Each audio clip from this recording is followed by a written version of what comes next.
I never thought it would be my own daughter standing across the table trying to take the very soil I'd bled into. 5 acres of my father's land, uneven, stubborn, fertile, wasn't just real estate to me. It was what saved me after David died. The house we'd built together stood at the top of the slope, looking down over rows of raised beds, berry trellises, and the big greenhouse with the sliding glass door I'd installed myself.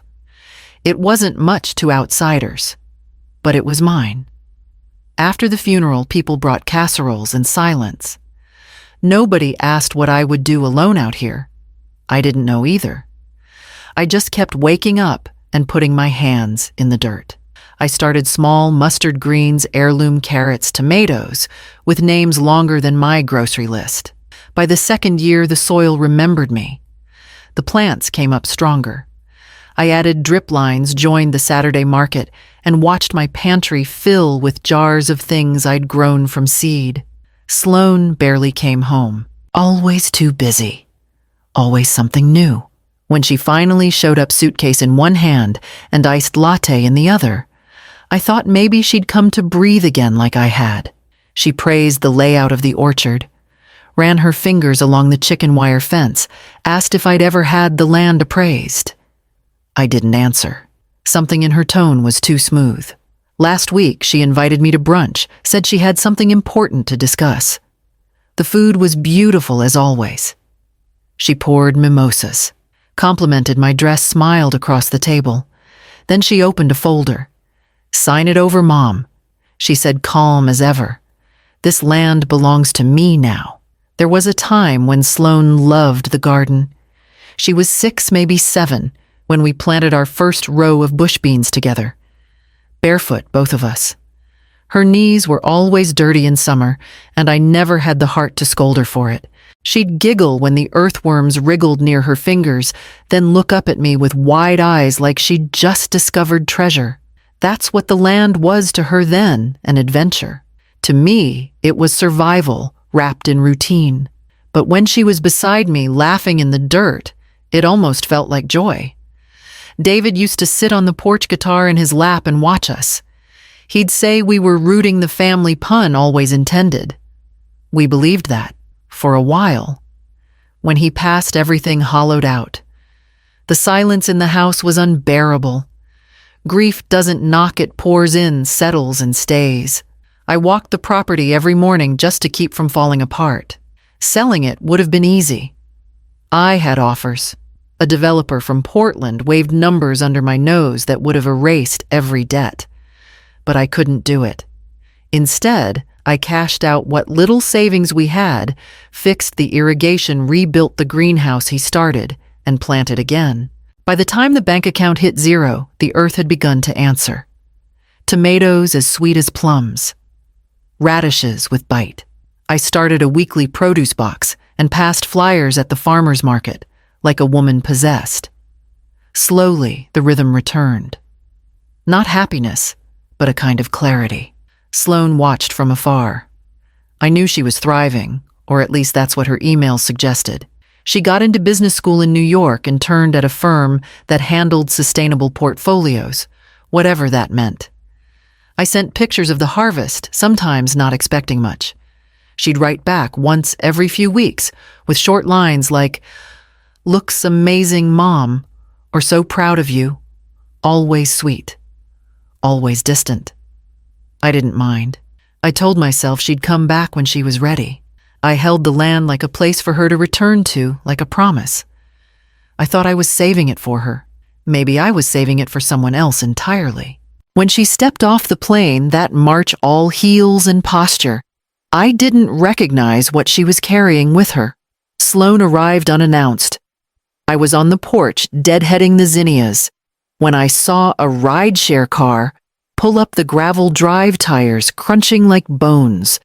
She stepped out in pressed slacks, sunglasses too large for her face, and shoes not made for soil. Her hug was brief but warm, familiar, yet distant. She said she needed time. Said the startup had collapsed under its own weight. Investors pulled out, and she didn't want to talk about it yet. I didn't push. I made tea. She asked for oat milk, and I had none, so she drank it plain and said it was charming. Over the next few days, she wandered the property like a tourist. She called it peaceful, very curated, like I'd landscaped it for magazine spreads. At first, I was flattered. Then the questions began. "How much do you think this land is worth now?" she asked while running her hand along the edge of the raised herb bed. I told her I hadn't checked in years. "You should," she said. "With zoning changes and how hot sustainable housing is right now, this place could fund generational wealth." I watched her closely after that. It wasn't long before she brought Asher Keene, said he was just visiting curious about rural life. He wore loafers and a watch that cost more than my entire seed order for spring. He said all the right things, how beautiful the land was, how it reminded him of his grandmother's orchard. Then, standing near the southern fence line, he tilted his head and said, "This slope is perfect for tiered eco-luxury cottages. The view is untouched, untapped potential." I didn't answer. I just led them back to the house and offered lemonade. Later that night, I stood at the kitchen sink and watched the shadows lengthen across the field. Sloan was inside reading emails, her face lit by a screen. She'd only been home 3 days, but I could already feel it, that quiet dislocation when someone you love starts speaking a different language. She didn't ask how the soil was this year. She didn't ask how long the kale took to come in or why I planted marigolds beside the beans. She just stared at the land like it was an asset waiting to be unlocked. The next morning, she asked if I'd ever considered putting in a road along the east side, said it could improve access for potential projects. It didn't take long for Sloan's visits to change from casual to calculated. She began hosting dinners, filling the house with unfamiliar faces and polite smiles that never quite reached her eyes. At first, I thought she was trying to mend fences to bridge the growing distance between us. But the conversations soon revealed a different agenda. One evening, over roasted squash and wine, she looked me in the eye and said, "Mom, you're hoarding legacy.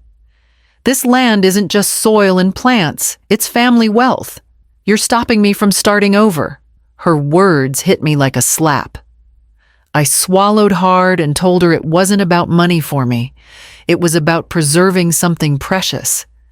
She nodded, but I saw the impatience flicker in her gaze. Then came the calls and visits from people I hadn't seen in years.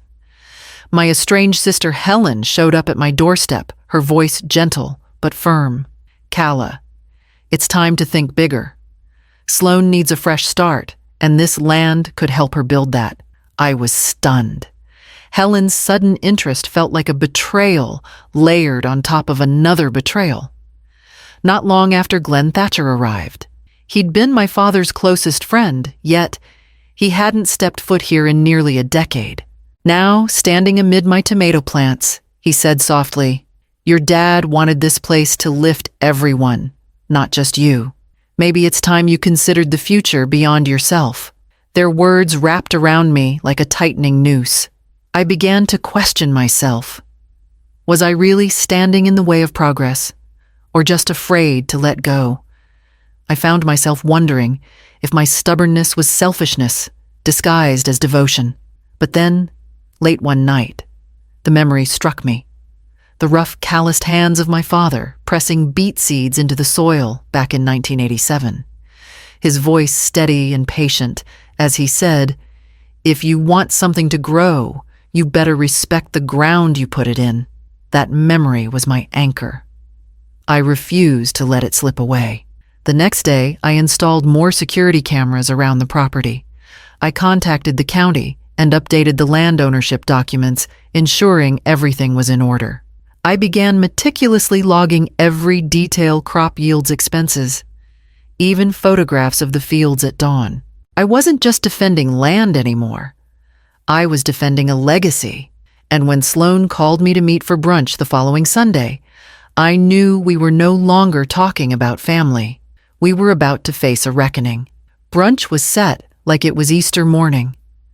Fine china mimosas, linen napkins folded in fans. Sloan wore a blazer, Her hair slicked back, her phone face down, but vibrating every few minutes. Helen was there again. So was Asher. I ate quietly while they chatted about nonsense real estate trends, mutual funds, urban flight. I was halfway through my coffee when Sloan reached down beside her chair and pulled out a crisp navy blue folder. "I want to show you something," she said, sliding it toward me. Inside were renderings, slick, color-coded plans titled Verdant's Village. My land carved into lots and cul-de-sacs, the orchard gone, my greenhouse erased, a walking path in its place labeled Community Connection Zone.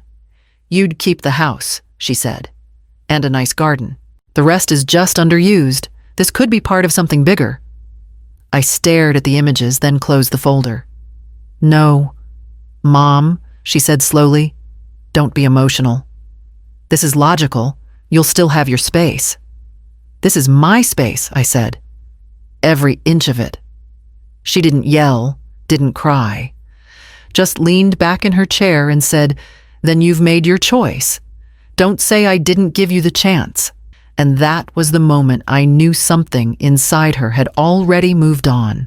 It was a Thursday morning, and I was out delivering fresh produce to the local co-op, the sun just warming the damp earth as I loaded my last crate into the truck. My hands were still sticky with the scent of strawberries and basil when my phone rang. It was Hank, my neighbor who lived just across the fence. His voice was strained, urgent. "Calla, you need to get home right away. Sloan's out here with a bulldozer. She's tearing up your garden." I didn't hesitate. I left the crates behind and started driving back as fast as I could. The familiar gravel road stretched before me, but that morning, it felt like I was heading toward a nightmare. The sound of a heavy engine rumbled through the air. Long before I saw it, a rented bulldozer carving through the rows of my hard-earned crops. When I reached the farm, my breath caught in my throat. There was Sloan sitting behind the wheel, her face set in a cold determination I hadn't seen before.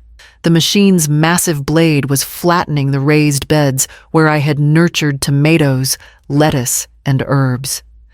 I stood frozen for a moment, then pulled out my phone and started recording. "This land is mine now," she yelled over the roar of the engine. "You had your chance, Mom." I called out to her, pleaded for her to stop, but she didn't slow down. The greenhouse I had spent months restoring was crushed under the blade glass, shattered everywhere. Irrigation lines snapped and spilled water uselessly onto the dirt. The trees that had taken years to grow were uprooted, torn from the earth without mercy. Security cameras I had recently installed caught everything. The footage showed her arrival, the deliberate destruction, and the cold satisfaction on her face. It was painful evidence, but it was mine to use. Within minutes, sirens pierced the quiet countryside. 2 patrol cars arrived, officers stepping out cautiously. Sloan climbed down from the bulldozer and greeted them with a smile that didn't reach her eyes. "It's just a family disagreement," she told the officers, her voice calm, almost rehearsed. "My mother doesn't understand the future of this land." I handed the officers my property deed, my detailed logs of the farm, and showed them the security footage on my phone. They watched the video silently, their expressions shifting from skepticism to concern. One officer shook his head. "This isn't just a disagreement," he said gravely. "This is criminal damage." As they took statements and assessed the destruction, I stayed back, my heart breaking, with every ruined row. Sloan didn't look at me once. Her arms crossed her jaw tight, as if she had already moved on from the land and the mother who fought for it. That night, I sat alone in the middle of the devastation, the dust settling around me like a heavy curtain. The farm was silent, wounded, but not defeated. I wiped dirt from my hands and took a deep breath. This was not the end. It was only the beginning. The days after the bulldozer incident blurred into a tense, exhausting haze. But then the legal battle began in earnest. Sloan's lawsuit hit my mailbox like a cold wind, claims that I had coerced my father, that I had manipulated him into changing his will. She accused me of undue influence and questioned the legitimacy of my ownership. It felt like a second assault this time, in cold, precise legal language. I knew I needed help, so I hired Rachel Dunning, a lawyer with a reputation for taking on tough inheritance cases. From the first meeting, she was calm and focused, asking for everything, the will, the deed, and any documents that showed my father's intent. I handed over years of records receipts, property tax bills, and correspondence. But Rachel insisted we dig deeper. In an old cedar chest tucked away under the guest bed, I found my father's journals. They were mostly notes about planting schedules and weather, but near the end, one entry stood out. Calla knows this land like breath. She doesn't just plant. She listens. This farm stays with her. It was a quiet testament, but it spoke volumes. Rachel then surprised me by locating a video recording from the day my father signed the new deed. On the grainy footage, his tired eyes looked directly into the camera. "I leave the land to Calla because she understands its soul," he said. "She won't sell it. She'll let it live." Hearing his voice again steadied me like nothing else could. The courtroom was intimidating, the marble floors, the stern judge, the well-dressed lawyers. Sloan presented her case. First, painting me as a selfish daughter who had isolated her father, taking what wasn't hers. She said I was greedy and accused me of turning family against her. Then Rachel stood and methodically dismantled those claims. She showed the will, the deed, and the journals. Then the video played. The room fell silent as my father's words echoed. Sloan's facade cracked. Frustrated, she suddenly shouted, "This is ridiculous. You're wasting land on lettuce and feelings." The courtroom gasped. Her lawyer tried to hush her, but the damage was done. The judge looked at both of us, then at the evidence laid out. His expression darkened as he considered the facts, far from the emotional pleas. I stayed calm, letting the truth speak for itself. The fight wasn't over, but in that moment, I felt the tide shift. The land and my father's wishes were no longer just memories. They were weapons in my defense. And as I left the courtroom that day, I knew the battle had truly begun. The judgment came 2 weeks after the hearing. The court granted me full damages and issued a restraining order against Sloan. The criminal charges were passed on to the district attorney, and I was told to expect a drawn-out process. Still, it was something. A line drawn, a door closed. What I didn't expect was what came next. The morning after the ruling, I opened the gate to find a handful of neighbors waiting. Some brought tools, others seedlings. Hank had a flatbed of compost he didn't charge me for. Marisol from the bakery dropped off lunch for everyone. They didn't say much, just got to work. By noon, the bones of the greenhouse were upright again. Word spread. A local culinary school sent students on weekends to help plant and rebuild. They asked questions about soil pH companion planting pollinators. I found myself teaching again without meaning to. The silence that had once filled the farm began to lift, replaced by the hum of voices' laughter and the sound of hands returning something to life. Sloan vanished. I heard she left town. Asher's name was removed from the development company's website. No one came to ask for her side. No one needed to. The land still bore scars, patches of churned earth stumps, where trees had been the twisted frame of the irrigation lines waiting for replacement. But now, when I looked out over it, I didn't see ruin. I saw hands in motion. I saw recovery patient and stubborn.